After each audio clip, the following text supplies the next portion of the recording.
चेन्नई की सड़कों पर उस दिन सिर्फ ट्रैफिक जाम नहीं लगा था,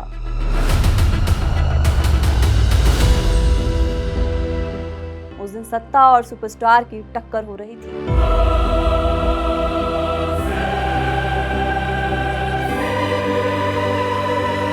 एक तरफ थी तमिलनाडु की सबसे ताकतवर मुख्यमंत्री जे जयललिता, दूसरी तरफ थे करोड़ों दिलों पर राज करने वाले सुपरस्टार रजनीकांत।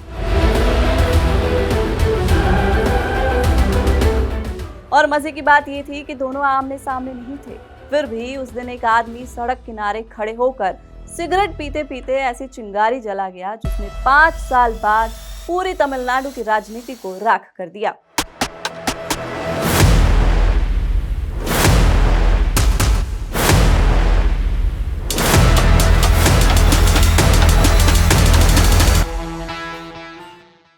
सोचिए, चेन्नई की सड़कें जाम हैं, हजारों लोग परेशान हैं, पुलिस सायरन बजा रही है और एक सुपरस्टार अपनी कार में बैठा इंतजार कर रहा है।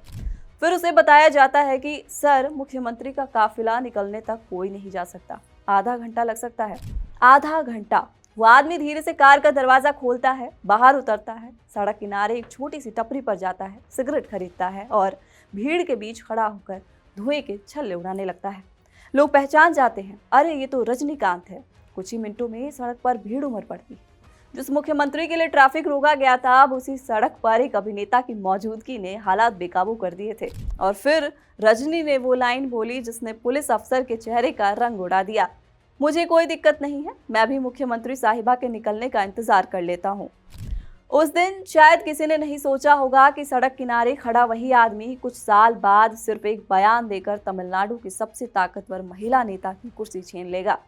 ये सिर्फ राजनीति की कहानी नहीं है, ये कहानी है स्टारडम की, ताकत की, जनता के गुस्से की और उस दौर की जब दक्षिण भारत में फिल्मों के हीरो सिर्फ पर्दे पर नहीं बल्कि असल जिंदगी में भी सरकारें बना और गिरा रहे थे। 1991 का तमिलनाडु चुनाव जे जयललिता के लिए किसी सपने से कम नहीं था। उनकी पार्टी ऑल इंडिया अन्ना द्रविड़ मुनेत्रा कज़गम यानी कि AIADMK ने 234 में से 225 सीटें जीतकर इतिहास रच दिया था। राज्य में जयललिता की सत्ता लगभग अजेय दिखाई देती थी। वो सिर्फ मुख्यमंत्री नहीं थी, उनकी छवि एक ऐसे शासक की बन चुकी थी जिसके सामने अफसर कांपते थे। उनका रहन सहन शाही था, बॉयज गार्डन का उनका बंगला किसी राजमहल की तरह माना जाता था। लेकिन सत्ता जब सिर चढ़ जाती है तो जनता के बीच दूरी बढ़ने लगती है। धीरे धीरे लोगों के बीच ये चर्चा होने लगी कि मुख्यमंत्री आम लोगों की परेशानियों से कट चुकी हैं। उनके काफिले के लिए सड़कें रोक दी जाती थी, घंटों ट्रैफिक जाम लगता था, पुलिस आम लोगों को धक्का देकर हटाती थी। और फिर आया वो दिन जब उसी जाम में फंस गए रजनीकांत। रजनीकांत उस समय सिर्फ अभिनेता नहीं थे, तमिलनाडु में लोग उन्हें भगवान की तरह पूजते थे। उनके फिल्मों के पोस्टरों पर दूध चढ़ाया जाता था, थिएटर मंदिर बन जाते थे। लेकिन उस दिन सुपरस्टार भी आम आदमी की तरह सड़क पर फंसा हुआ था। पुलिस अफसर ने हाथ जोड़कर कहा, सर, मुख्यमंत्री का काफिला निकलने तक इंतजार करना होगा। रजनी ने पूछा, इतनी बड़ी कौन सी कार है जिसे निकलने में आधा घंटा लगेगा? जवाब मिला, ऑर्डर है सर। बस यहीं से कहानी पलटने लगी। रजनी कार से उतरे, टपरी पर पहुंचे, सिगरेट जलाई और फिर सड़क किनारे खड़े हो गए। उनकी मौजूदगी ने पूरे इलाके को जाम कर दिया। अब पुलिस के लिए नई मुसीबत खड़ी हो चुकी थी। अफसर दौड़ते हुए आए और बोले, सर प्लीज यहाँ से निकल जाइए। रजनी मुस्कुराए और बोले, मैं भी मुख्यमंत्री का इंतजार कर लेता हूँ। ये एक लाइन तमिलनाडु की राजनीति में गूंजती रह गई। समय बीता लेकिन जनता के भीतर गुस्सा बढ़ता गया। भ्रष्टाचार के आरोप लगे, सरकारी तामझाम पर सवाल उठे, जयललिता सरकार के खिलाफ माहौल बनने लगा। और फिर आया 1996 का चुनाव। उस समय तमिलनाडु की राजनीति में एक नया मोड़ आया।